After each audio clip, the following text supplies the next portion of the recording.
John, our good friend in Ireland on the internet. How are you, John? Hey, Mark, how you keeping? Hanging in there, my brother. How about you?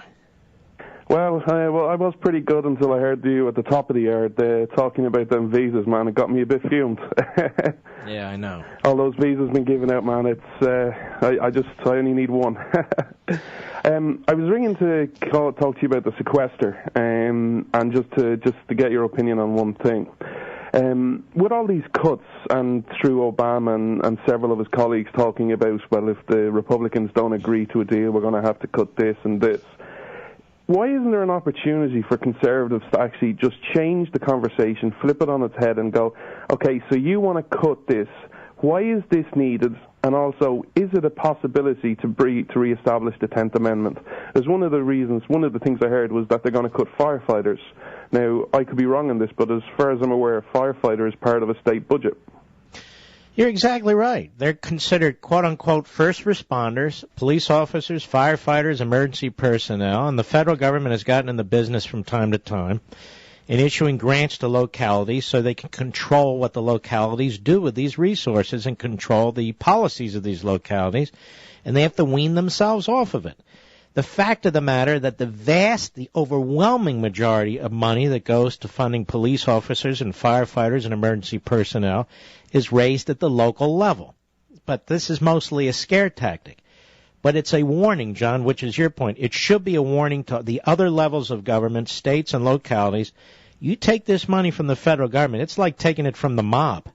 I mean, they want something in return for it. They're not just giving you money. Yeah. As for the 10th Amendment, yeah, go ahead, I'm sorry. No, I didn't mean to interrupt. But why aren't they saying, forget the actual costs of it, and, because Obama lies, every word that comes out of his mouth, the $85 billion, and watching them today, we've already cut $2.5 trillion from our deficit. Yeah, unbelievable. It's like Pinocchio, the nose just keeps getting bigger and bigger and bigger. No, in his case, it's the ears, but go ahead. But why can't they just talk and instead of talking about money, just bring it back down to and have a discussion instead of having, these conversations with Obama, like that they're always going to lose because it involves them having the courage to stand up to him and just talking. So let the American people decide, because that's what Obama likes to say. The American people voted for me, and the American people have their voice. Well, then let the American people have their voice. Do you want? So Obama says we're going to cut the Kickstart program. Do the American people want this program? And if so, where do they want it? Do they want it as a state program or a federal program? And every time Obama and his cronies say a new program is going to be slashed, let the American people and ask the American people, and then do it that way. And that way you'll find, through a period of time... You know what's interesting, John? Most of the American people don't even know what the hell these programs are. Well, honest to God, they don't.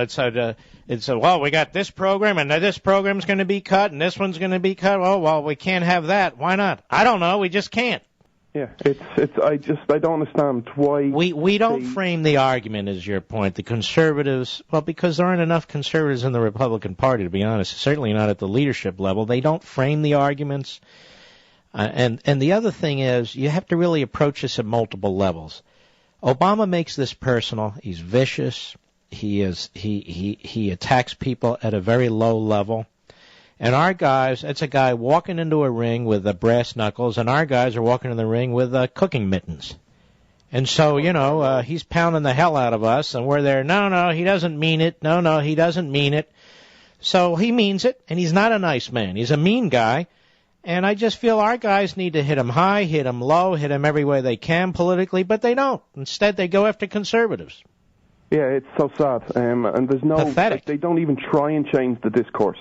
That's the... look, we can't win every smart argument. Enough. No, but they don't. They can't win every argument. But the thing is, they always seem to go down the same path. Obama and Harry Reid says, let's walk down this path, and the Republicans and the conservatives seem to just follow them. They never ever... in my lifetime, and I'm involved in politics over a decade, have they yet to shape an argument and totally control it from start to finish. Let me ask you a question. I don't mean to be ignorant. I don't have time to Google it. So what time is it in Ireland right now? 27 minutes past 1. Okay, so it's what is that? How many hours is it? 5 hours. Like 5 hours, okay.